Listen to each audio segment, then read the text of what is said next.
Mercedes-AMG Petronas Formula One team, 7-time Constructors World Champions and consecutive World Champions at that.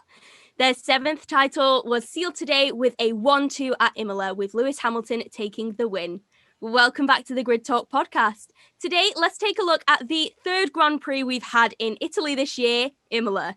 Hosting today is myself, Steph Wentworth from All About Steph 1 on YouTube. Joining me, a YouTuber, Peter Mujuzi from Peter on Pole. Hello. Master of Engineering, Jack Watson. Hello. And motorsport podcaster, Philip Mathews. Hello. All right, guys, let's get straight into it. But we'll start off. I want you guys to give me a rating of how you found the race. So we'll start with you, Peter. I'm going to go 6.5. I'll give it a 6.5. Yeah, because I think it's harsh to just give it a 6, because 6 is like just above average. But 7 would have been giving it too much props, when really it was incidents that really kind of caused this race to give it a bit of spice, you know. So 6.5. It did get well towards the end, and it was a bit more exciting. Yeah, I'll go 6.5. Jack? Yeah, probably 6. I mean, yeah, we had 2 or 3 notable overtakes on track. I mean, even DRS wasn't really helping, and it is unfortunate that the spice that we remember was either retirements, from reliability or incidents. So, yeah, a bit of a shame. The strategy, I suppose, was pretty good, but other than that, yeah, a bit of a lackluster race returning to Imola. Philip? Yeah, I'll just go a little lower. I'll go 5.5. I mean, for as good of a race as we had last week at Portimao, this week's race was definitely a disappointment. It reminded me of the past when we were at Imola before they did some of the changes, even to the current configuration. The DRS really wasn't all that effective unless you were on much newer tires, and it was early in a stint. The way things kind of landed out, it worked out, of course, for Lewis, but we did, as Jack said, we needed to have kind of stuff happen out of control, whether it was with Max or whether other people falling out, to make it somewhat interesting, because otherwise it was basically a processional type of race, which is unfortunate, but I think it's kind of similar to what the old San Marino Grand Prix used to be too. So really wasn't much of a change. Fair enough. I'm going to kind of stick in the same ballpark as all of you. I'm going to go 6.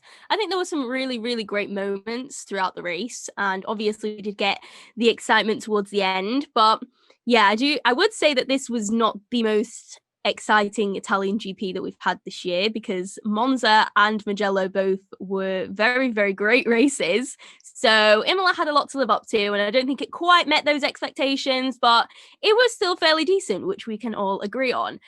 Right, let's get into the drivers' classification. So Lewis Hamilton, he's in first place. He won the race, and Valtteri Bottas was actually on pole, so Lewis managed to snatch the win away from him. Peter, what did you make of Lewis's race? How do you think it went? It was one of those where I felt like, Lewis kind of created his own luck. The guy was unbelievable in terms of pace, and when you sort of look at how things kind of panned out between him and Bottas, I know Bottas might have felt hard done by in terms of not finishing in front and probably not having the better strategy. But Lewis is a classic example of, he creates his own luck at times, and it was a superb race. He was more or less flawless. I mean, the start of the race, he kind of got off to a bad start, and it was a bit like, my God, what's happening here? But over time, the long game. This is a man who knows how to look after his tires, and it proved dividend again today. Yes, I agree. Jack, I put this question to you. Do you think that if it was the other way round and Bottas was saying, I can go longer on these medium tyres, do you honestly think that Mercedes would have left him out to do it? Or do you think it was just because it's Lewis Hamilton and they knew what they were getting, they knew that he was going to extend that stint? Do you think it would have been the same if it was the other way around? I mean, if Hamilton says he can extend the tyres, he can extend the tyres. I mean, we've heard how often he'll say, my tyres are dead, and then set 20 fastest laps. So, I mean, Bottas is normally straight with it, but I mean, historically, we've only ever had him argue the point when he's behind, so he's not entitled to that privilege anyway. So I think he probably did the safe bet. So if he was begging for a different strategy, he might have done it. He might have got it because he was leading, and Mercedes probably would still get their 1-2 anyway. But yeah, I don't think he was too hard done by. I think the damage was causing more issues than that anyway. Yes, and talking about that damage, Bottas still managed to bring it home in second place. Philip, how the hell did he manage that? I mean, it shows how much pace the car has, even with wing or whatever it was from that Ferrari lodged into the floor. I mean, he was having problems down at the end of the racetrack there, braking, but otherwise he was able to kind of manage his gaps. I mean, granted, he had lost second place and he was going to come home third without anything else really going on, which would have been even more disappointing. But, they weren't able to take it out during the pit stop.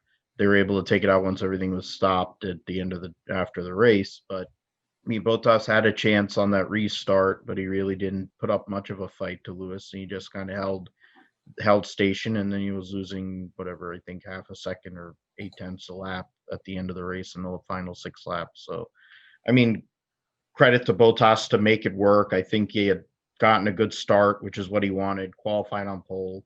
So I think it's a net positive weekend for him, considering some of the recent weekends he's had, to get pole, to beat Lewis on the start, to have the lead, and just a freak thing with running over debris.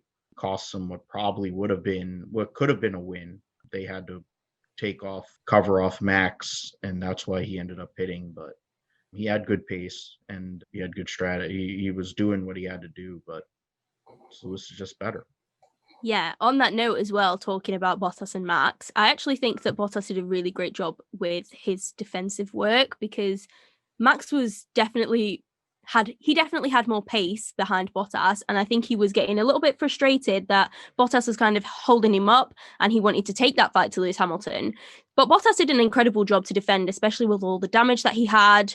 So I will give props to Bottas this week, because I do think he did a really good job with putting it on pole and keeping it in first place from the line. So yeah, Bottas did a good job. But in third, we have my guy. We have Daniel Ricciardo, and Jack is looking buzzing right now, so we'll just go to him. He could talk about Daniel Ricciardo.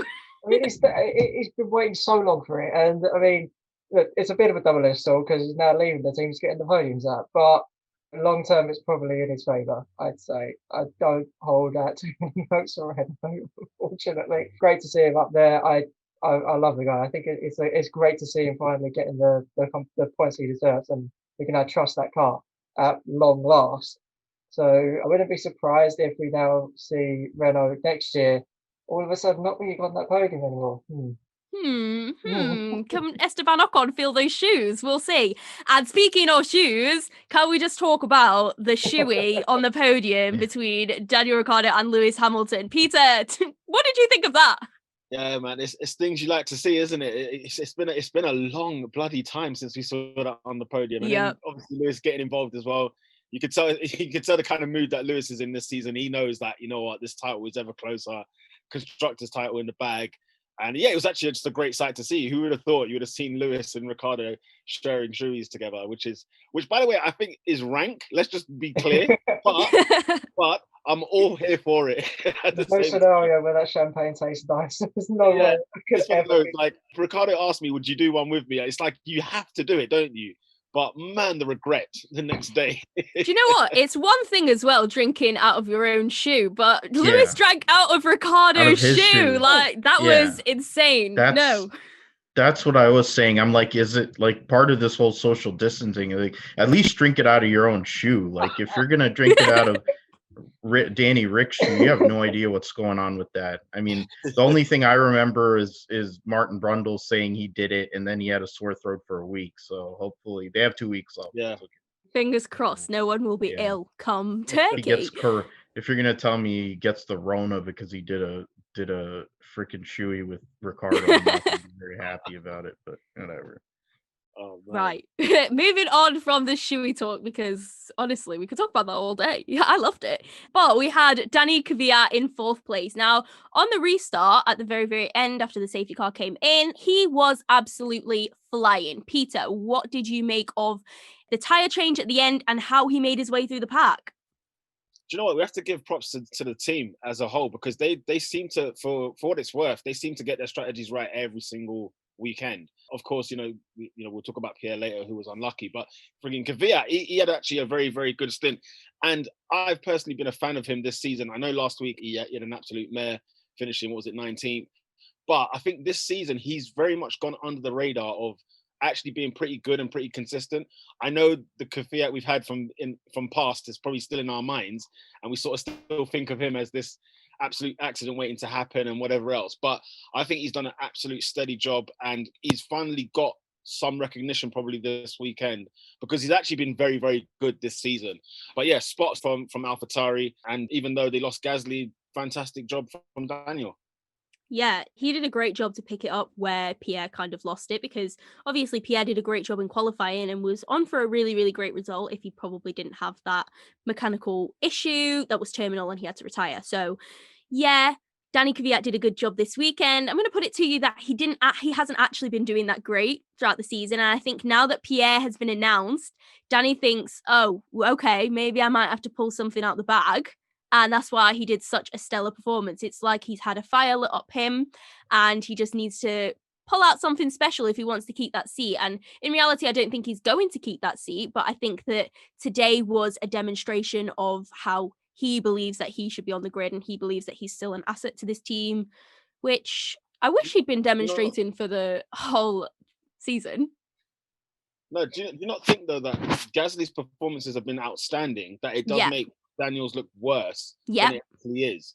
I feel exactly. Like Danny's kind of operated where probably AlphaTauri we expected them to be, whereas obviously Gasly, fantastic driver, so he's squeezing everything out of that. Yeah. So I feel like it's a bit harsh. If Daniel loses his seat, I feel like it's a bit harsh on him.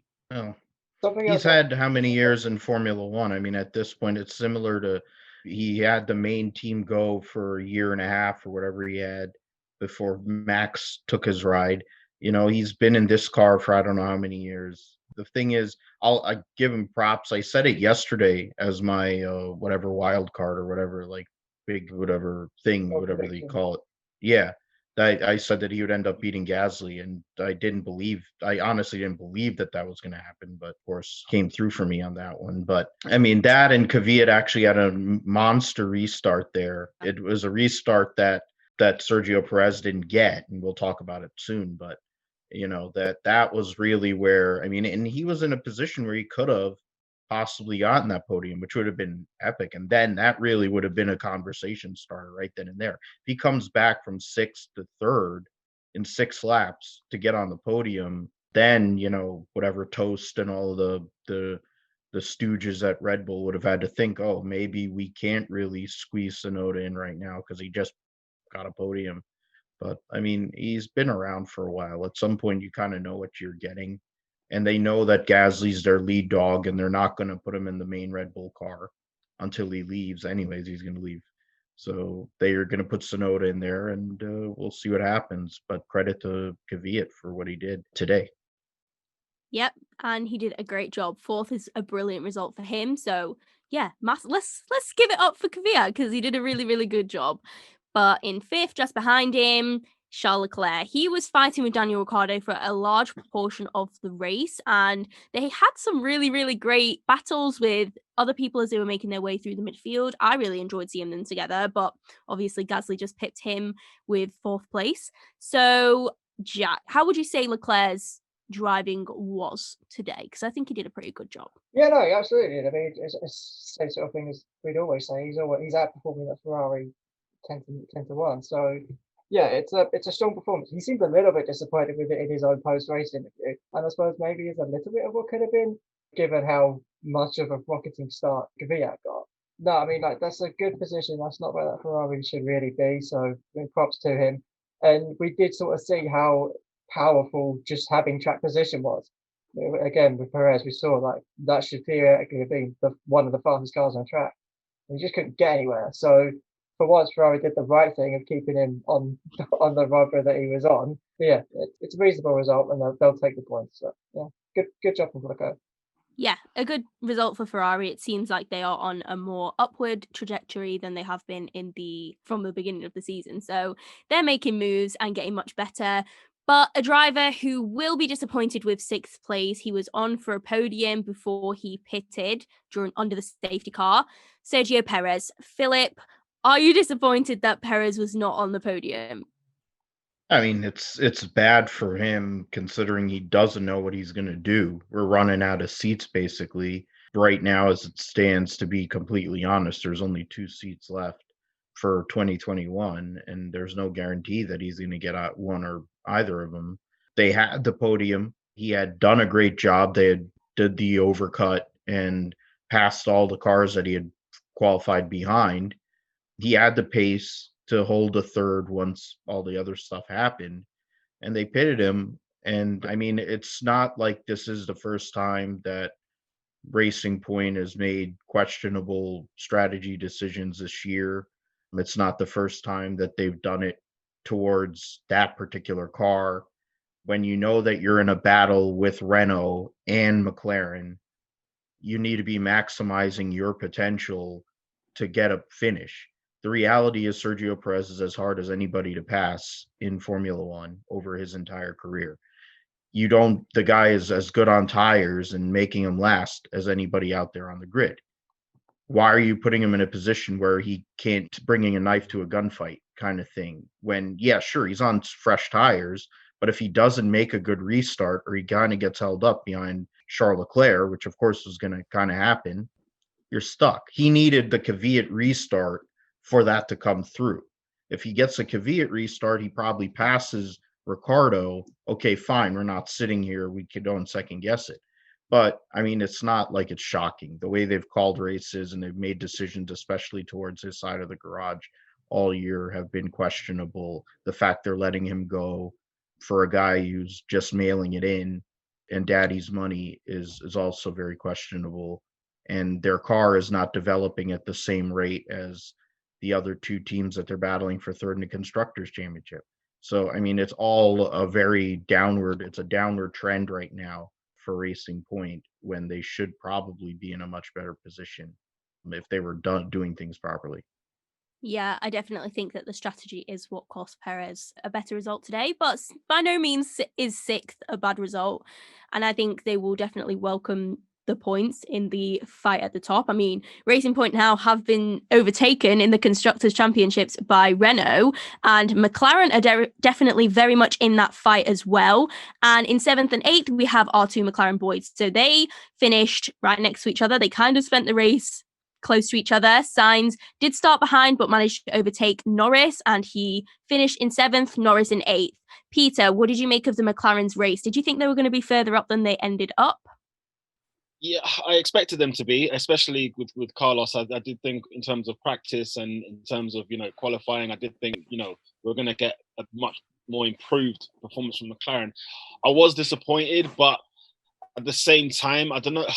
It's difficult because, Phil, you mentioned something great about Racing Point as a whole, and you think they've got a Mercedes engine, right? And yet they're in the mix with Renault and McLaren and, the 2 Renault engines. Are you thinking, surely this Racing Point should be much further ahead? Anyway, but with McLaren, again, at the start of this season, if you said to me this is where they would be right now, I'd have taken that. I would have said, you know what, fair enough, let them progress one step at a time. But because they've had such a great start, it feels like it's not consistent enough. I did expect them to be higher. To think that they both finished behind an AlphaTauri, could have possibly finished behind 2 AlphaTauris, behind Leclerc. I don't know. With McLaren, I'm very much like, I don't know what to make of it. I every week to week, I just don't know what to make. I do think they're a bit disappointed, but both cars finished in the points. They'll take that. That's important for the constructors. They just need more consistency. Yeah, I think. Oh, go on, Jack. I was just going to say, I think one thing with McLaren is that I think they thought overtaking was going to be a lot easier than it was, because with Norris and Sainz when qualified 9th and 10th, and neither of them seemed bothered at all that they were that far down the top 10. So I think they were banking on actually being able to make up ground, whether that be through DRS passing or just through rubber advantage. But it transpired that they couldn't actually do it. They just got wound up getting stuck like everybody else. So I think it might have been an issue with more like the truncated practice that we had, not having that data on hand. And that gamble didn't really pay off. No, that's a good point. I think most teams felt like that, actually. I think most teams probably felt like, oh crap, overtaking is a lot harder than it seems. Yeah, like you couldn't even pass with a DRS. Like you had to be within like 3/10 already off the back of the last corner. So yeah, I think it might have been catching them out. Yeah, that's fair enough. Yeah. Do you think we'll win that battle anyway in that midfield pack? I think McLaren are tied with Renault. I think one of them's tied with somebody else. There's a team's title right now. Yeah, it's 135 for Renault and 134 for McLaren and Tracing Point. So okay, yeah. I mean, I predict Racing Point's going to fall further back anyway, because like I said yesterday, they can't keep up with the development race. Mind you, I mean, we've only got 4 races. Is it 4 races left? 4 races to go. Yeah. So, yeah, two.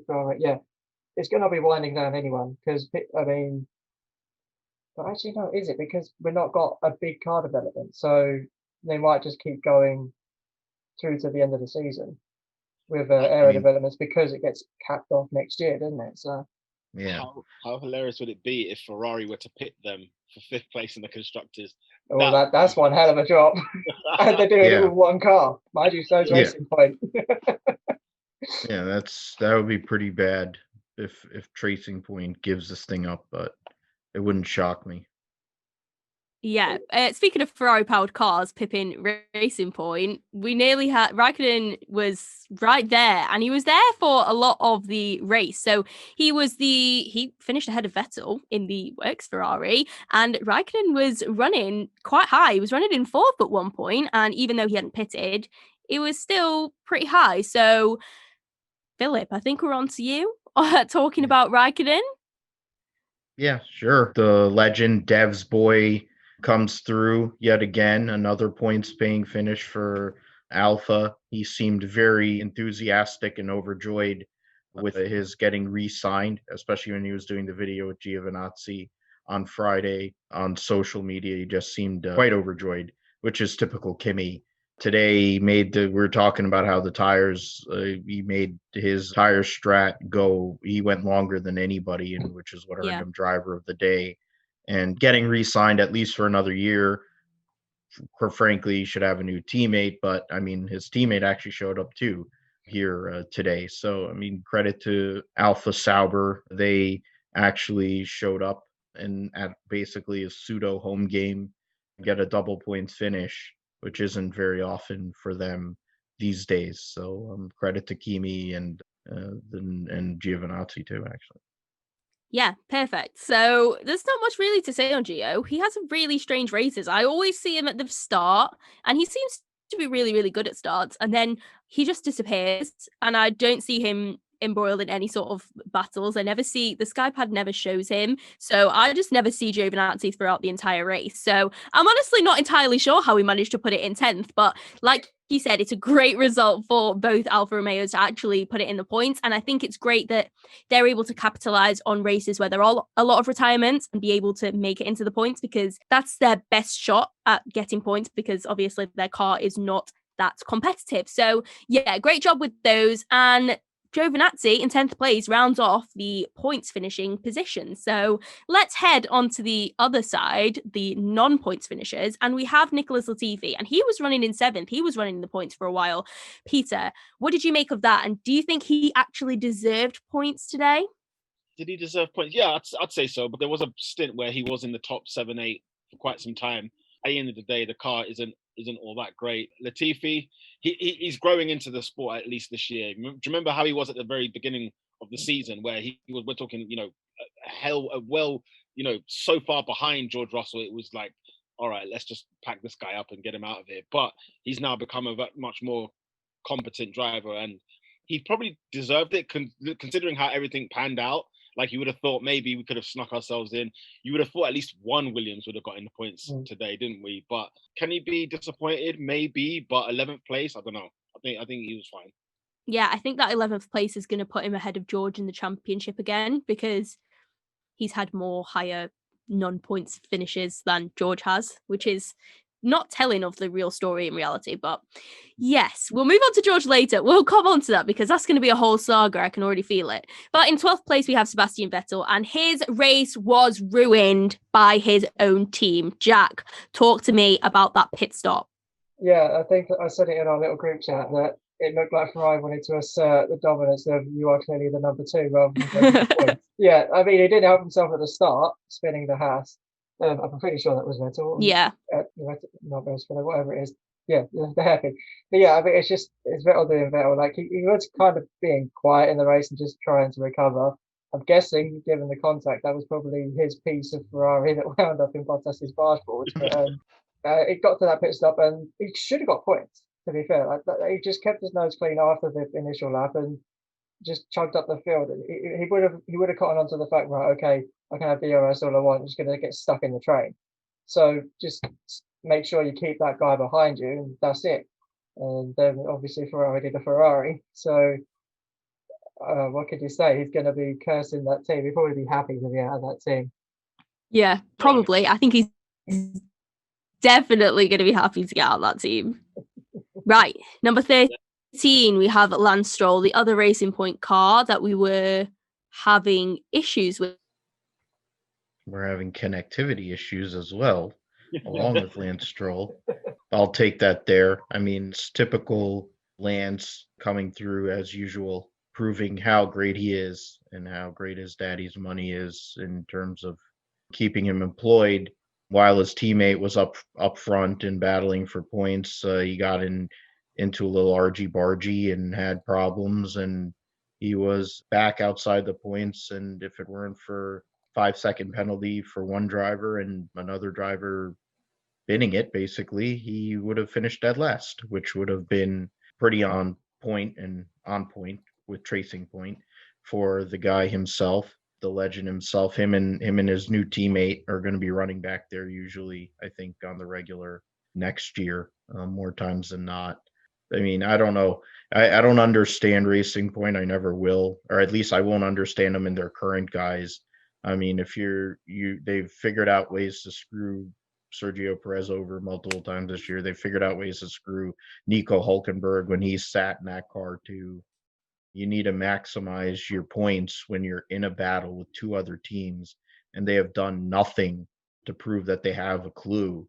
No influx of cash is really going to make up for terrible decisions and just not making good developments on the car. But when you have Lance Stroll, does it really matter? I get the feeling you don't like Lance Stroll that much, Philip. No, Okay. not really. Did we talk about Lance Stroll? My internet keeps playing up, so it keeps throwing me out of the meeting. But we'll just edit this bit out, hopefully. Right, so I feel like I froze because I was looking at the thing. I was looking at the thing, the live, and I looked like I froze. So did anyone hear my question about Stroll? Did we talk about Stroll? Yeah, I talked about Stroll. I took all once you froze up again. I was like, yeah, I'll take it here. Okay. We do sort of get an early warning, so to speak, because you do sort of your picture freezes up, so we sort of know if we've lost the connection. Okay, well I converted, so we're now on personal hotspot things. So I'm not playing with the Wi-Fi no more. So I'm just gonna ask the Lance Stroll question again and then get you to repeat whatever you said, because in case in case it messes, in case you can't hear me, basically, in case I mess up on the recording, and I think it's still recording. I hope it's still okay. Recording live. It was showing recording live. Hi everyone. There, so, This is what live television okay. Right, where were we? Okay. In 13th place, we had Lance Stroll, and he had contact on the first lap. We saw his end plate chilling on the racing line for quite a few laps, and he was stuck behind everyone. Philip, how could he not manage to get past anyone? How did he spend the entire race stuck behind? Because he's Lance Stroll. I mean, and he drives for a team. He drives for a team that can't even make strategy for a good driver. So then when you have him, it's a perfect combination there. I mean, either he'll get a good start and then he'll fall back in the race, or he'll have a good starting position, he'll fall back, or he'll do what he did today and make contact with somebody and then be stuck in the back and not do anything. You know, when Peter and Jack were talking about Latifi and how he's actually showing some potential and growth in a season where at the start he did not look like he belonged. It kind of speaks to Lance Stroll. He was really the same exact kind of guy, and how he has regressed in this year in a car that is third in the Constructors' Championship, and he's getting routinely Not beaten by, anymore. yeah, well, not anymore, but routinely beaten by whichever teammate comes in. I mean, one of us, I think you could get into the other car, at least have a chance to be up front, and then Lance Stroll will be just back there going and holding the groceries, which is fine. That's his choice. He doesn't have to worry about his job. He never will. So Do you think you're being a bit harsh on him? Because I I was feel going to say the same. Yeah. at this, like this season, for example, I do feel like I sort of had a warning on Lance Stroll this season, and over the season, I think he's actually got better. There's been a period where he's not. I think was it 4 races he didn't finish, or like 2 of one of which he wasn't even in the race. I feel like since then that's just kind of ruined his momentum, and now he's sort of having to restart again, get back into the zone, and maybe that's not acceptable. Don't get me wrong, but I feel like at the same time, I feel like he was going somewhere. He was proving me wrong at the start of the season, and I feel like okay, now he needs a reboot. He needs like a restart. yeah, Yeah, on that he needs topic. to restart for sure. Sorry. Yeah, on that topic, Peter, it's after his podium that he's just not finished, because then we had obviously Mugello and The Russia when he was tapped by Charles. So it's since his podium, he basically hasn't finished or finished in the points or That podium finished, was- full stop. He should have won that race, shouldn't he? That podium one that you're referring to. I swear he was the one that was meant. Yeah, to he actually was win. net first position. He messed up going into the second chicane and just overshot massively through the runner. He also binned the start too. He binned the start because they had a full restart too. Yeah. I think that also happened. Well, we're not talking about Monza today. We're talking about the other Italian GP, which is kind of the San Marino GP. We could just talk about Italy forever. But By the way, how is it not being called the San Marino Grand Prix? I'm very annoyed by that. well, technically, Imola isn't actually in San Marino, so it makes sense. Well, they realized that after 2006, we just thought, we're going to scrap the race anyway. After racing there for 50 years, they realized. But one person that Lance Stroll did manage to get past was Roman Grosjean in the other Haas, and he finished in 14th. Jack, it was a quiet race for Roman. Any talking points from you? I mean, I'm sitting here and I'm trying to think, what did he do? Like, what did Grosjean do? Like, I didn't even hear him whinge, which is saying something. Yeah, Got a penalty. Oh yeah, no, he got the 5-second penalty. Yes! That's why he's there. That's why he finished there. Yeah, 5-second penalties. Oh, so did Lance Stroll not even get past Grosjean? No, he didn't pass Grosjean. Oh! It was a 5-second penalty. Yeah, track limits. He got done for track limits. Track limits, yeah. Oh, that's worse, Lance. Sorry. That's really bad. It doesn't help He with only Lance. beat one car on track, actually. But it does help with Lance as well that like his quality performance has also gone down. But anyway, we've ripped into Lance enough. Yeah, I mean, Grosjean very anonymous. I mean, I said it in qualifying that it would kind of be like this with Haas. I mean, that car already struggles. You would be surprised to see more anonymity from the pair of them because they both know they're out of a contract. Neither of them have got a very good relationship with the team, as it would seem to be anyway. So, yeah, they're just going to do their job, as Kevin put it. And it depends on the driver how much they think is the bare minimum of that job they have to do. Well, he finished the race, which is more that can be said for Kevin. But our final finisher, and this one is going to be interesting. Peter, I'm just going to hand it straight to you. We're going to talk about Alex Albon, so just go off. Do you know what? It's now apathy with him. I'm done. I'm sick and tired of him. I do. The thing is, what I was saying before we went on live, that it's one thing to make mistakes. Every driver can make mistakes. Human beings, the lot. Yeah, I'm okay with that. But just as a whole, you're in a Red Bull car, the second fastest car on the grid, and I've never seen you second on the second row. Do you know what I mean? So it's like, why are you never there? Why do I bother? Like Helmut Marko has always been critiqued for somebody who just sort of throws the kitchen sink with everything else. But I feel like he's taken far too long for my liking with Alex Albon, and it's about time we change that. And maybe somebody as competent as Sergio Perez needs to be in that second seat next season. It's not even a debate. What's he doing? What is Alex Albon doing finishing 15th in a Grand Prix? Full stop. It's called Helmut Marko's built this. He made his bed for years, going and running drivers off after a year or 6 races, like he did to Pierre, or whatever, 10 races, like he did to Pierre Gasly. And now you've buried Alexander Albon, who I don't think is as bad as he has looked. I also don't believe that the car suits him very well, and they never really tried, which has also been the case since Vettel stopped winning world championships. They've only made one good car. And when you go and speak of Albon, I mean, he's going to get run. I think everybody knows he's going to get run. He drives like a dead man walking. The mistakes that he's made are mistakes that ride buyers make. And he's not a ride buyer. He's actually got merit to be there. And I mean, it's interesting considering his buddy George was about to get run by a ride buyer or something. So, I mean, it's all kind of relative. It's sad. I mean, you could just listen to what's his face, Horner, when they go to him today and they're talking about Max and they talk about Alex, you could just tell the tone shift and how he handles both drivers. Max is, oh, everything's good, whatever, even though he's having problems. Oh, everything's good, whatever. When it's Alex, like, oh yeah. It's like, oh yeah, you've built this box, moron. You decided to run your other driver, and now you don't have anywhere to go. And now Alex Albon's going to get run out of Formula One, and I don't know if he'll recover, because the way he looks, it's as bad as it was pre, 2009 Red Bull kind of like levels of performance, which is sad to say, but yeah, it is really disappointing, the whole Alex situation, because he's such a nice guy and he's so great off track, and I think he's really, really likable. Everyone loves Alex. There's no reason, not apart from Peter.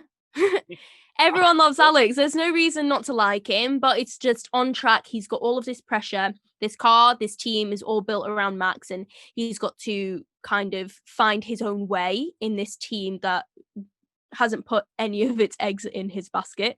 I do think, however, that Formula One is a very pressurized sport, and I don't think Alex has reacted well now to the pressure.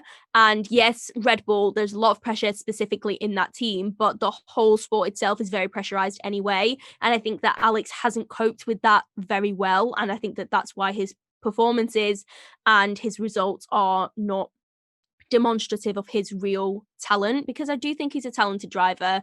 Maybe not world championship material like Max and Lewis and Charles, and who we all think are soon to be world champions, but he is a talented driver, and I do think he deserved to be on the grid, but not like this. Yeah, as much as I talk bad about Alex, I do think he deserves a seat on the grid. I agree. It shouldn't be at Red Bull. I think hopefully, I do kind of wish that he goes back to AlphaTauri next season.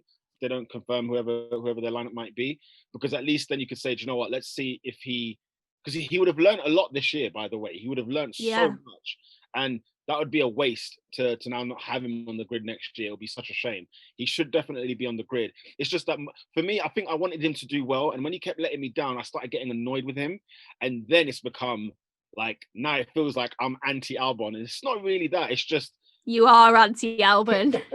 it's one of those. I wanted him to do good, and he just kept letting me down. And what race are we now? 12, 13, and he's still making mistakes.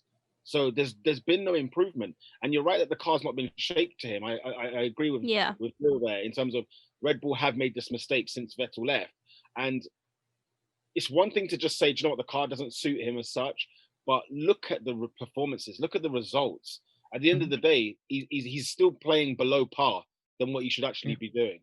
Well, no, hang on. What I would say, for a little bit of context, you've got to bear in mind, the kid came into a top-level seat with less than half a season in a junior team. The only person who's gone into a top team and performed instantly in recent history is, correct me if I'm wrong, Lewis Hamilton. Well, even Max had time in Toro Rosso. Hamilton went straight into McLaren and immediately started scoring. Whereas, like, every other new driver, even like Max and all that, and Charles Leclerc, they did time in their lower teams, Sauber, Toro Rosso, whatever. Never had time to find their feet. Albon had half a season at Toro Rosso. They got thrust into a Red Bull. Right, right, we need you to perform. And he's had half a season before now. I think people forget. He only had half a season in a top car that was already not built to his liking, would never be built to his liking. But then this year, he's had no support either. And also something else you might want to consider. It can really Yeah. affect drivers. Yeah. How badly it can affect their confidence in the car if they can't rely on it. Button, you can see how slow he would be if he couldn't trust the rear end of the McLaren, which he used to have in, I think, 13. He couldn't rely on the back end of the car, and he would suffer for it. That doesn't. You'd still wouldn't call Button a second-rate driver, would you? So, like, some people can just respond really sensitively to that, and unfortunately, it's just suffered with it being the team that it is. Yeah. I think there's a lot we could unpick about Albon, and I want to do a whole show on Albon because we could literally talk about it for years. But we're going to move on. So he was the last of our finishers, and we had 5 retirements. So number 1, our first retirement, and this was a massive disappointment. I'd nearly no, that's dramatic. I didn't nearly cry, but I was really, really upset because Pierre Gasly had qualified so brilliantly, 4th on the grid. So he was starting on the 2nd row, and he retired due to mechanical. There was something wrong with the engine, I think. So, Jack, you're very technologically aware of stuff going on in Formula One. How were you disappointed to see Pierre retire? Of course I was. I love an underdog story. Seeing an AlphaTauri up and forth, it's just like, come on, get him! And he couldn't do anything about it. He got a little bit jumped off the start, but I mean, it was always going to be a bit of a melee down there. He's probably lucky that it wasn't involved in any coming together. But yeah, they just suffered. I remember I did see them digging around in the engine bay of that AlphaTauri on the grid, and unfortunately it came back to blame. Unfortunately, I haven't seen anything as to why that was yet. I only knew about Ocon's because of his post race. I don't know what it is. It does look like a Honda power unit issue though, and we are getting to that time now. We saw Verstappen have a spark plug issue, which is weird. I doubt it's related, but this is the time where they're going to come in. So unfortunately, it kind of isn't too surprising given the context, but heartbreaking either way. Yeah, definitely heartbreaking. I think a lot of us were really upset to see him retire so early as well. And it didn't really seem like there was anything wrong because he was able to make it back to the pits. So, it was disappointing. But we move on. And you mentioned Ocon. Ocon also retired. So he retired, when was it? Around lap 30. And I think that triggered the VSC, which Lewis Hamilton was then able to utilize for his kind of, not really a free pit stop, but a less time pit stop. What do you call those? You know what I mean. It was less costly. Yeah. Yeah. So Ocon retired. He kind of pulled over to the side as well in a really, really good place. Peter, do you think if Ocon hadn't retired, he would have had a better race? Do you think he would have been near Ricciardo? I don't know. Ocon's race this weekend I thought was a bit weird. So it was a bit of a weird story. I feel like as much as I do like Ocon, I don't think he would have been anywhere near Danny this weekend. And like, Jack brought up a great point towards the end of the season where you've got these engines now, they're really at their limits, aren't they? So it's a bit, I don't know, man. Ocon is a good driver. I think he might have had something to say. The problem is, you could have said this for anybody, isn't it? You could have really said, because of how things ended towards the end of the race, like anybody could have just picked it up and then picked up some points or maybe snuck a podium in there, just like Danny did. Danny really did sneak it at the end of the day because that could have been Gasly's. That should have been Gasly's. Yeah, no, I feel like Ocon may have just been in the mix, maybe like 8th, 9th, probably fighting with those McLarens, which would probably been a good battle. Yeah, hypothetically, it would have been a good battle. But unfortunately, we didn't get to see that. 3rd retirement was Kevin Magnussen on lap 49-ish, roundabout then. And he retired. He was complaining that he was suffering from headaches every time he upshifted. So he ended up coming into the pits and retiring as a result of that. Philip, how was his race? We saw a great battle between, I think it was him, Leclerc, Ricciardo. There was a great battle going on in the points. I think it was for 8th place at the time, and it was great. So how was his great race going before he ended up retiring? Oh, they kept him out. He had stayed out at least on his initial set of tires to be up there, and they kept him out long, which is what Raikkonen and had done as well Russell, Latifi, more of the back of the field.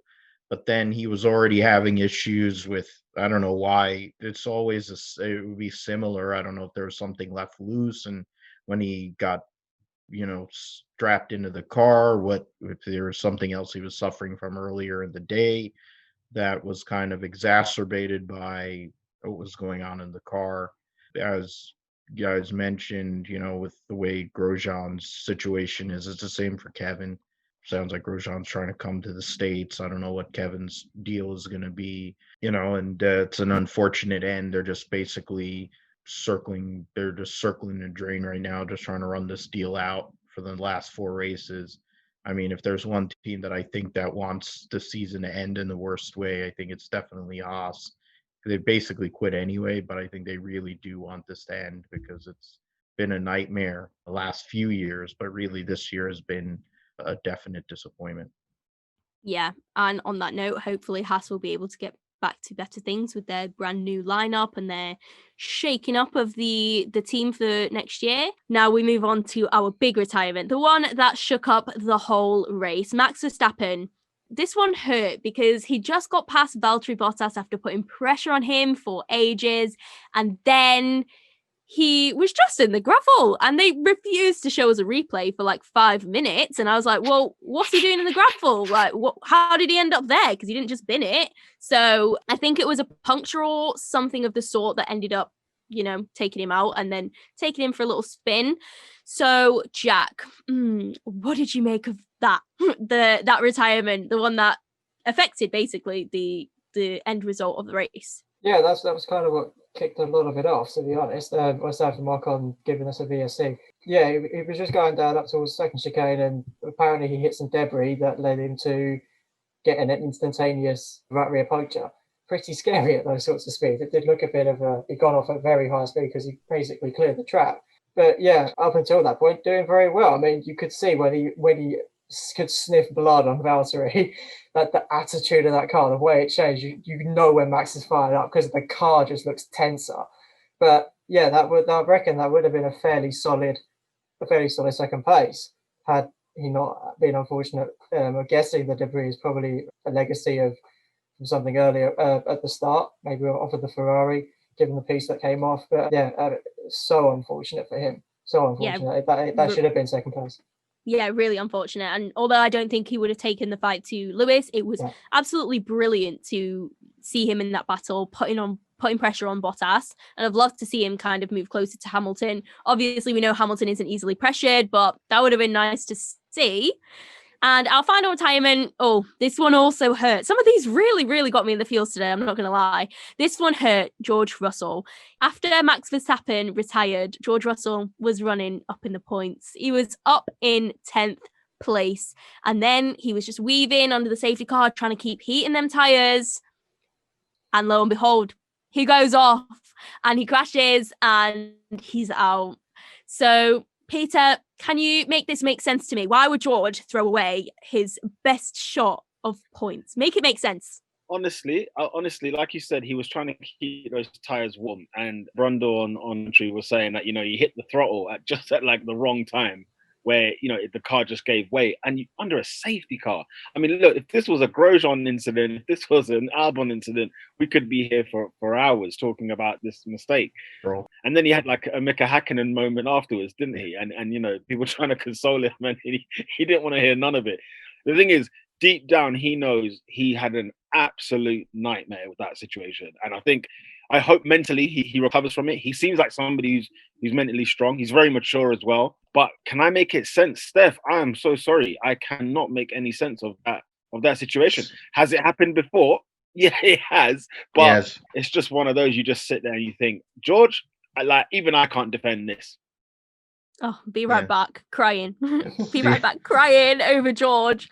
No, this was that one really, really, it was very, very disappointing to me. And do you know what? Yeah, you're right. It's not the first time it's happened. There's been several occasions like Mugello where he's had really, really good shots and good opportunities to be in the points that he's just thrown away. And it's really disappointing because I feel like these points are eluding him and he's so deserving of them. He does such a great job at qualifying on Saturdays. I just want him to be able to convert that elite mentality that he has on a Saturday onto a Sunday. And then we'll see him in the points and great things will happen. Come on, George. I really want it. But okay, that's everyone. We've gone through all of the drivers. I'm going to put the final question to you guys. Who's your driver of the day? And I think there are some good candidates. We'll start with you, Jack. It's kind of tricky because a lot of them who I would have picked didn't finish. So I'd probably go Hamilton just because of the performance that he managed to do. Like, so when he came up, like, no, leave me out, and then just go and setting so many fastest laps to get that gap up. He didn't need the virtual safety car to pit and get the lead. He just did everything that the team could have possibly loaded onto him. It, like, accounting for Bottas's deficit, add more. So yeah, it just shows how on form he is, and why I reckon he very much has worked and earned this inevitable driver's title this year. Philip, what about you? I'll go with Danny Rick being able to. He wasn't exactly got a fourth. He was fourth on the start. Didn't have as much pace as he probably wanted to over some of the other midfielders, but he was able to manage. They were able to manage their strategy well, and then when they were given the opportunity to compete for the podium, and with people like Kvyat, with Perez going in on fresher tires, hold them off, get a second podium in 3 races here.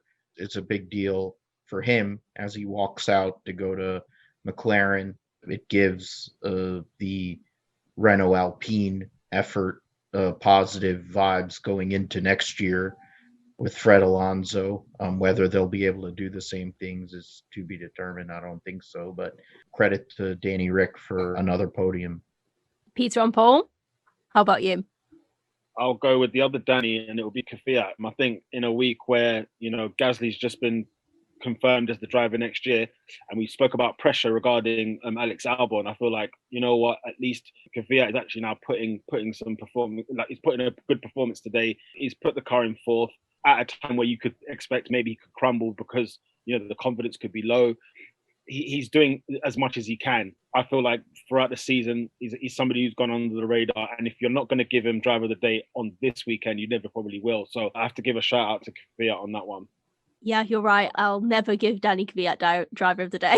I'm going with Max Verstappen. And I know he didn't finish the race, but he did an incredible job. He was right there with Bottas. And we know that the Mercedes are insanely quick. So it can't be easy to, be that close to Bottas and kind of wait for him to make the mistake rather than just, angrily going for an overtake when it's going to come later. He's got damage, so he's inevitably going to, be forced into his mistake as well. And Bottas, we know, can be pressurized into those mistakes, unlike Hamilton. And Verstappen also did a great job to pass Hamilton at the very, very beginning. So I think he did a good job. And then he decided to, well, he didn't decide to, but he made the race interesting. Yeah, exactly. But he gave the race a little inject of excitement towards the very end. So yeah, I'll give it to Verstappen. But I'm surprised none of you went for Kimi Räikkönen. Did no one fancy the Iceman today? To be fair, none of us. It's another solid result. I don't know. I guess I just think most of us clearly think other people perform better. Yeah, fair enough. There was a lot to choose from, to be fair. Yeah, there were some really, really great performances on track. I even had Leclerc underneath as well, just like as an under the radar kind of performance. I thought he did brilliant to battle with Albon as well. So yeah, there's a few. Yeah, so you could either have there's just 2 groups really. There's the group that did really shockingly badly and the group that did really, really well. So it's an interesting one. But yeah, we've reached the end of this little Imola GP review. And thank you all so much for listening and watching with us. We always broadcast these shows live on Facebook, always broadcasting the quali reviews and the race reviews. So make sure you like The Chronicle on Facebook to see the show as it airs. All of the podcasts are now available on Amazon Music, as well as the usual podcast streaming services like YouTube, Spotify, Google Podcasts, Apple Music, Omni Studio, and Pocket Casts. Just search for the title F1 Grid Talk. There is a massive back catalogue of shows. This one is episode 72. Wow. So there is plenty to get stuck into, not just quali and race reviews. Just have a look, see if anything takes your fancy. We have a subreddit, search for F1 Grid Talk, and a Patreon, so you can support us if you choose. Help us get better mics and recording equipment to improve quality for you guys. We'll be back next weekend to preview the Turkish GP, and I'm sure many of you are all super, super excited and looking forward to Turkey being back on the calendar. But yeah, that's it from us. Thank you everybody for coming on. Thanks all for listening and or watching. Bye for now.